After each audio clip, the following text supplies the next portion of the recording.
The spacing of public benches becomes most visible, not when someone sits, but when movement slows. In a municipal planning office, a street redesign proposal is being reviewed. The document does not describe benches as isolated objects. Instead, they appear as part of a continuous system pedestrian flow, rest points, accessibility requirements, and maintenance schedules. On the page, benches are not placed arbitrarily. They are marked at measured intervals, consistent distances that repeat across blocks, parks, and transit corridors. This regularity is not primarily about comfort in the immediate sense. It emerges from a need to standardize how public space supports movement over time.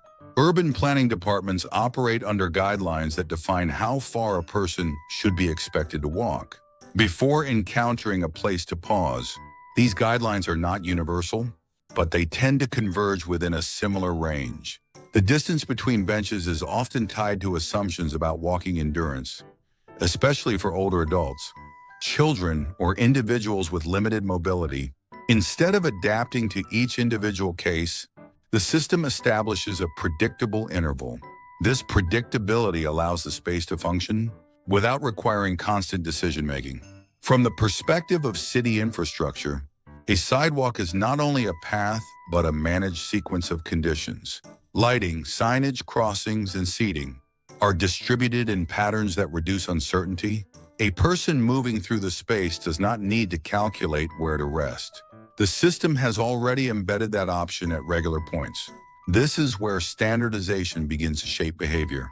When benches are placed at irregular distances, the environment becomes less legible. A long stretch without seating introduces hesitation. A cluster of benches in one area, followed by absence elsewhere, creates uneven usage. Some areas become overused while others remain empty. Maintenance demand becomes concentrated rather than distributed. Regular spacing, by contrast, distributes both use and expectation.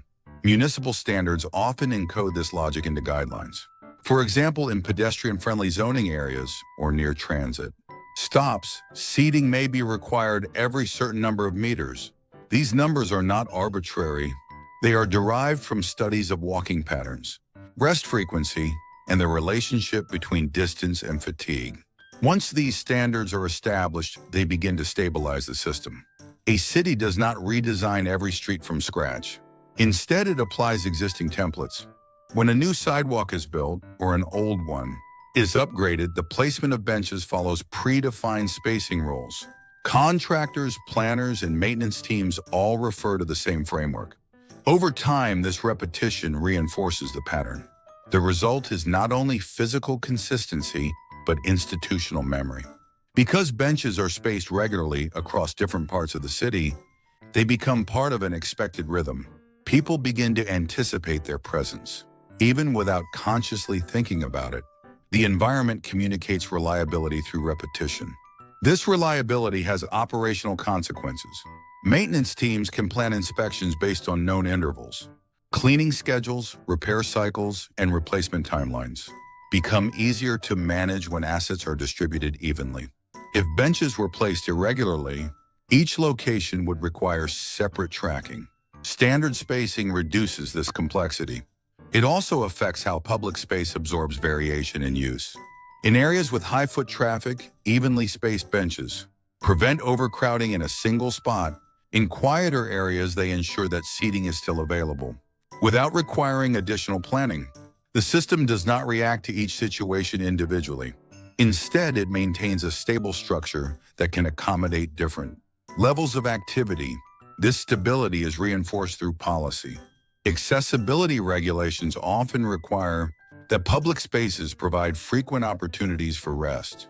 These regulations are not limited to specific user groups. They are applied broadly, ensuring that the environment remains usable for a wide range of people. Regular bench spacing becomes one way to meet these requirements, without introducing complexity into the design process. Over time, these requirements become embedded in design manuals, procurement guidelines, and urban development codes. At this point, the spacing of benches is no longer a design choice in each instance. It is a standardized outcome of a system that has already determined what is acceptable, efficient, and maintainable. This does not mean that every bench is placed at exactly the same distance. Local conditions still influence placement intersections. Building entrances or terrain changes may shift the exact position, but these variations occur within a structured range. The underlying pattern remains intact. What emerges is a balance between flexibility and consistency. The system allows for adjustments, but it resists randomness. Each new installation reinforces the existing pattern, rather than introducing a new one. Over time, this creates a citywide distribution that feels uniform. Even though it is composed of many individual decisions, this uniformity has an effect on how space is perceived. A pedestrian moving through different neighborhoods encounters similar intervals of rest, even if the surroundings change. Commercial streets, residential areas, or parks, the presence of benches at predictable distances creates continuity. The environment feels coordinated, even across separate jurisdictions or development phases. This coordination is not accidental. It is the result of shared standards being applied repeatedly over time. Developers, contractors, and public agencies often work from the same or compatible guidelines. When a private development includes public-facing space, it may be required to follow municipal standards for seating. This extends the pattern beyond purely public projects. As a result, the spacing of benches becomes consistent not only within a single project, but across different types of spaces. This is where long-term adoption becomes visible. The original rationale supporting pedestrian rest remains, but it is no longer the only factor sustaining the pattern. The system continues because it has become integrated into multiple layers of planning and execution. Changing the spacing would require altering guidelines, retraining personnel, and adjusting maintenance practices. In this way, the pattern persists because it is easier to continue than to change. At the same time, the regular interval continues to serve its original function. People moving through the space, still encounter opportunities to pause at predictable distances. The system does not need to adapt in real time. Its stability allows it to function continuously. This is not a static outcome, but a maintained one.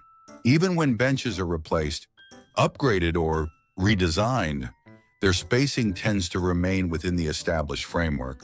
New materials, different forms, or updated aesthetics may appear, but the underlying distribution persists. The object changes, the pattern does not. In this sense, the spacing of public benches is less about individual placement and more about the persistence of a standard.